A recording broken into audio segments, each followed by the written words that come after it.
بسم اللہ الرحمن الرحیم۔ السلام علیکم، آپ دیکھ رہے ہیں الف نیوز اور میں ہوں آپ کے ساتھ ماجد علی۔ شامل کرتے ہیں پاکستان اور دنیا بھر سے breaking news headlines. Afghanistan میں پاکستان مخالف لہر شدت اختیار کر گئی، دونوں ممالک میں نئی جنگ کے امکانات بڑھ گئے۔ افغانستان میں ایک حیران کن صورتحال، مختلف شہروں میں ہزاروں لوگ سڑکوں پر نکل آئے، پاکستان کے خلاف نعرے لگاتے ہوئے، احتجاج کرتے ہوئے اور حتیٰ کہ پاکستان پر حملہ کرو جیسے نعرے بھی سنائی دیے۔ یہ مناظر اشرف غنی کے دور میں بھی اس شدت سے کبھی دیکھنے میں نہیں آئے، جبکہ طالبان حکومت نے عوامی سطح پر ایک نیا موومنٹ پیدا کر دیا ہے اور اطلاعات کے مطابق انہوں نے اپنی بدری فورس اور کمانڈرز کو متحرک کر دیا ہے۔ پچھلے 48 گھنٹوں میں دونوں جانب سے سخت بیانات سامنے آئے۔ پاکستان کا کہنا ہے کہ اس نے 200 شدت پسند مارے، جبکہ طالبان کا دعویٰ ہے کہ ان کے صرف 9 اہلکار شہید ہوئے اور پاکستان کے 58 فوجی مارے گئے۔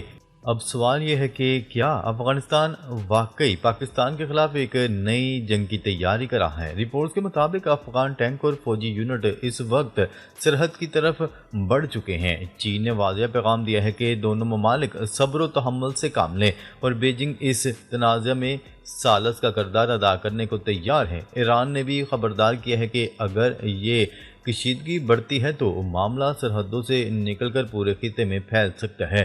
دلچسپ بات یہ ہے کہ ترجمان ذبیح اللہ مجاہد نے پاکستان پر الزام عائد کیا ہے کہ داعش کے ایران اور روس پر ہونے والے حملوں کی منصوبہ بندی پاکستان سے ہوئی۔ یہ ایک نیا اور خطرناک بیانیہ ہے جو دونوں ممالک کے تعلقات کو مزید کشیدہ کر سکتے ہیں۔ تجزیہ نگاروں کے مطابق اس بحران کا واحد پائیدار حل مذاکرات ہیں اور ثالثی کے لیے سب سے موزوں ملک چین ہو سکتا ہے، جس کے افغانستان میں بڑے معاشی مفادات موجود ہیں۔ پاکستان کے موجودہ معاشی حالات کسی طویل جنگ کے متحمل نہیں ہو سکتے، جبکہ بھارت اور امریکہ دونوں اس صورتحال کو اپنے مفادات کے لیے استعمال کرنے کی کوشش کر رہے ہیں۔ اگر دونوں ممالک نے دانش مندی سے کام نہ لیا تو خطے میں ایک نئی تباہ کن جنگ کے امکانات کو رد نہیں کیا جا سکتا۔ خبر کے اگلے حصے میں بات کرتے ہیں۔ غزہ امن معاہدے پر دستخط کر دیے گئے۔ مصر کے شہر شرم الشیخ میں غزہ امن معاہدے پر دستخط کر دیے گئے۔ مصر کے شہر شرم الشیخ میں غزہ میں امن سربراہ اجلاس ہوا، جس میں امریکی صدر ڈونلڈ ٹرمپ، وزیر اعظم شہباز شریف کے علاوہ دیگر ممالک کے سربراہان نے شرکت کی۔ غزہ امن معاہدے پر ثالث ممالک کے سربراہان امریکہ، ترکیہ، مصر اور قطر نے بھی دستخط کیے۔ اس موقع پر امریکی صدر ڈونلڈ ٹرمپ نے کہا کہ آج غزہ کے عوام کے لیے تاریخی دن ہے اور غزہ امن معاہدے سے مشرق وسطیٰ میں امن قائم ہوگا۔ غزہ امن معاہدہ بڑی کامیابی ہے۔ انہوں نے کہا ہے کہ امن معاہدے سے غزہ میں ترقی اور استحکام آئے گا۔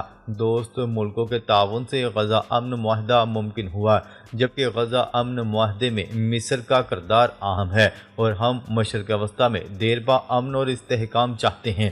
ڈونلڈ ٹرمپ نے کہا ہے کہ غزہ امن معاہدے کے لیے سب کا شکر گزار ہوں اور ہم مل کر غزہ کی تعمیر نو کریں گے۔ حال میں موجود تمام قائدین تاریخی ایونٹ پر بہت خوش ہیں، جبکہ ڈونلڈ ٹرمپ کا کہنا ہے کہ اس طرح کے کامیاب دن میں نے پہلے کبھی نہیں دیکھے۔ آج صرف غزہ کے لیے نہیں بلکہ پوری دنیا کے لیے بہت بڑا دن ہے۔ خبر کے اگلے حصے میں بات کرتے ہیں۔ فلسطین پر فلسطینیوں کی حکمرانی کا اصول قائم رہنا چاہیے، چین کا امن معاہدے پر موقف۔ چین نے غزہ جنگ بندی کے پہلے مرحلے کا خیر مقدم کرتے ہوئے کہا ہے کہ فلسطین پر فلسطینیوں کی حکمرانی کا اصول قائم رہنا چاہیے۔ سوئٹزرلینڈ میں پریس کانفرنس کے دوران اسرائیل اور حماس کے درمیان جنگ بندی کے پہلے مرحلے اور قیدیوں کے تبادلے کے معاہدے پر چین کا موقف بیان کرتے ہوئے چینی وزیر خارجہ وانگ ای کا کہنا تھا کہ غزہ کے مستقبل سے متعلق کوئی بھی فیصلہ فلسطینی عوام کی مرضی اور خواہشات کا احترام کرتے ہوئے کیا جانا چاہیے۔ چینی وزیر خارجہ کا کہنا تھا کہ فلسطین پر خود حکومت کریں کا اصول، جو کہ عالمی برادری کا متفقہ موقف ہے، اس پر قائم رہنا چاہیے۔ چین ان تمام کوششوں کا خیر مقدم کرتا ہے جو امن کی بحالی اور انسانی جانیں بچانے کے لیے کی جا رہی ہیں۔ چینی وزیر خارجہ کا کہنا تھا کہ غزہ میں جاری انسانی بحران 21ویں صدی پر ایک بدنما داغ ہے اور انسانی ضمیر کو بیدار ہونا چاہیے۔ عالمی برادری کو مل کر حقیقی جامع اور پائیدار جنگ بندی کے لیے کام کرنا چاہیے، انسانی بحران کو مؤثر طریقے سے کم کرنا چاہیے اور خطے میں استحکام کی بحالی کی کوششیں کرنی چاہیے۔ انہوں نے مزید کہا کہ 2 ریاستی حل پر ثابت قدمی ضروری ہے، کیونکہ صرف ایک آزاد فلسطینی ریاست ہی جو اپنے جائز قومی حقوق حاصل کرے، تاریخی ناانصافیوں اور تشدد کی بنیاد کو ختم کر سکتی ہے۔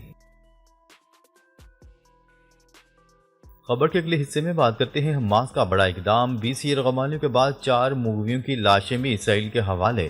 غزہ جنگ بندی معاہدے کے تحت فلسطینی مزاحمتی تنظیم حماس نے 20 زندہ یرغمالیوں کی رہائی کے بعد 4 مغویوں کی لاشیں بھی بین الاقوامی ریڈ کراس کمیٹی کے ذریعے اسرائیلی حکام کے حوالے کر دیں۔ اسرائیلی خبرساں ادارے کی رپورٹ کے مطابق لاشوں کی حوالگی کا عمل مکمل بین الاقوامی نگرانی میں انجام پایا۔ حماس کا کہنا ہے کہ مزید 24 اسرائیلی یرغمالیوں کی لاشوں کی بازیابی میں وقت لگ سکتا ہے، کیونکہ غزہ میں جاری بمباری کے باعث کئی تدفین مقامات تباہ ہو چکے ہیں اور کچھ لاشیں ملبے تک ہونے کا خدشہ ہے۔ اس پیش رفت سے قبل حماس نے گزشتہ روز معاہدے کے تحت 20 یرغمالیوں کو رہا کیا تھا، جو اسرائیل پہنچنے پر صحت مند اور مطمئن دکھائی دیے۔ معاہدے کے دوسرے مرحلے میں اسرائیلی جیلوں سے 1968 فلسطینی قیدیوں کو رہا کیا گیا، جنہیں بسوں کے ذریعے غزہ اور مغوی کنارے روانہ کیا گیا۔ رہائی پانے والے قیدیوں کی گھر واپسی پر جذباتی مناظر دیکھنے میں آئے۔ برسوں بعد اپنے پیاروں سے ملنے والے افراد خوشی سے آبدیدہ ہو گئے۔ خبر کے اگلے حصے میں بات کرتے ہیں ڈونلڈ ٹرمپ نے اسرائیلی صدر سے نیتن یاہو کو معاف کرنے کی اپیل کر دی۔ امریکی صدر ڈونلڈ ٹرمپ نے اسرائیلی صدر اسحاق ہرزوگ سے اپیل کی ہے کہ وہ وزیر اعظم نیتن یاہو کو بدعنوانی کیس میں معاف کر دیں۔ یروشلم میں اسرائیلی پارلیمنٹ سے امریکی صدر ڈونلڈ ٹرمپ نے 1 گھنٹے سے زیادہ خطاب کیا۔ اس دوران انہوں نے اپنی تقریر میں اسرائیلی صدر اسحاق ہرزوگ پر زور دیا کہ وہ وزیر اعظم نیتن یاہو کو معاف کر دیں، جن پر بدعنوانی کا مقدمہ چل رہا ہے۔ ڈونلڈ ٹرمپ نے صدر کو مخاطب کرتے ہوئے کہا کہ جناب صدر، میرے پاس ایک آئیڈیا ہے، آپ نیتن یاہو کو معافی کیوں نہیں دیتے؟ سگار اور چند شیمپین کے بارے میں کون پرواہ کرتا ہے؟ انہوں نے اسرائیلی وزیر اعظم پر عائد دھوکہ دہی، رشوت خوری اور اعتماد کی خلاف ورزی کے الزامات کا حوالہ دیتے ہوئے کہا، جس کی نیتن یاہو تردید کرتے آئے ہیں۔ کیا رہے کہ نیتن یاہو پر 2019 میں 3 مقدمات میں فرد جرم عائد کی گئی تھی، جن میں سے ایک میں شیمپین اور سگار سمیت تاجروں سے تقریباً $210,000 امریکی تحائف وصول کرنا بھی شامل ہے۔ اسرائیلی صدر یوں تو رسمی کردار کا حامل ہوتا ہے، لیکن اس کے پاس یہ اختیار ہوتا ہے کہ اگر غیر معمولی حالات پیش نظر ہوں تو وہ سزا یافتہ مجرم کو معاف کر سکتا ہے۔ خبر کے اگلے حصے میں بات کرتے ہیں غزہ جنگ بندی کے بعد اٹلی فلسطین کو تسلیم کرنے کے قریب ہے۔ اطالوی وزیر اعظم نے بڑا اعلان کر دیا۔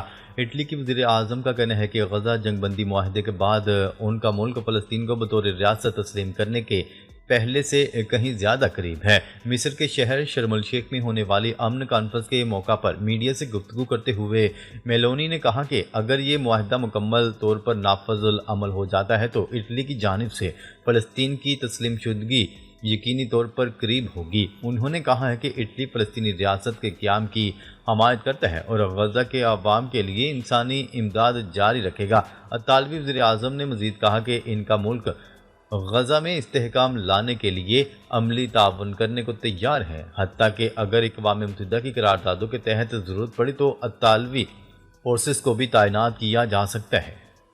ان کا مزید کہنا تھا کہ اٹلی اپنا کردار ادا کرنے کے لیے تیار ہے۔ یہ ایک تاریخی دن ہے اور میں فخر محسوس کرتی ہوں کہ اٹلی اس عمل کا حصہ ہے۔ خبر کے اگلے حصے میں بات کرتے ہیں فرانس میں سیاسی بحران، صدر ایمانوئل میکرون نے استعفیٰ دینے سے انکار کر دیا۔ فرانس کے صدر ایمانوئل میکرون نے اپنے سیاسی مخالفین کے استعفے کے مطالبات کو سختی سے مسترد کر دیا۔ ان کا کہنا ہے کہ وہ اپنے دوسرے اور آخری صدارتی دور کے اختتام سے قبل مستعفی ہونے کا ارادہ نہیں رکھتے۔ ایمانوئل میکرون کی حکومت کو اس وقت 2 عدم اعتماد کی تحریکوں کا سامنا ہے، جو ممکنہ طور پر ہفتے کے اختتام تک حکومت گرا سکتی ہے۔ تاہم صدر میکرون نے اپنے مخالفین پر ملک کو غیر مستحکم کرنے کا الزام لگاتے ہوئے کہا ہے کہ وہ تسلسل اور استحکام کے حامی ہیں۔ فرانسیسی صدر اس وقت مصر کے شہر شرم الشیخ میں غزہ جنگ بندی سے متعلق اجلاس میں شریک ہیں۔ انہوں نے کہا کہ مصر کا اصل مینڈیٹ ہے خدمت کرنا اور خدمت کرنا۔ خیال ہے کہ میکرون نے حال ہی میں سیفٹین لاکورنو کو دوبارہ وزیر اعظم مقرر کیا ہے، جنہوں نے کچھ دن قبل ہی استعفیٰ دیا تھا۔